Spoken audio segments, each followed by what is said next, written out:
Agar siz melanxolik juft bilan yashayotgan bo'lsangiz, ko'ngilni kengroq qiling.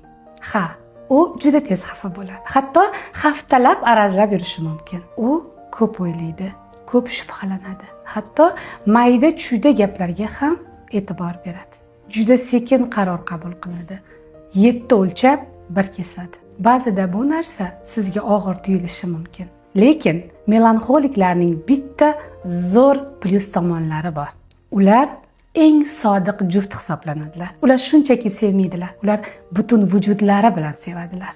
Melanxolik juft bilan sog'lom munosabat o'rnatmoqchi bo'lsangiz, unga hech qachon baland ovozda gapirmang. Ortiqcha tanqid qilmang, ta'qib qilmang.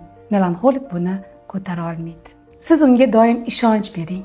Har qanaqa rejalaringizni oldindan aytib ogohlantiring. Chunki melanxolikning sevgisi juda ham kam uchraydigan, uzoq davom etadigan sevgi hisoblanadi.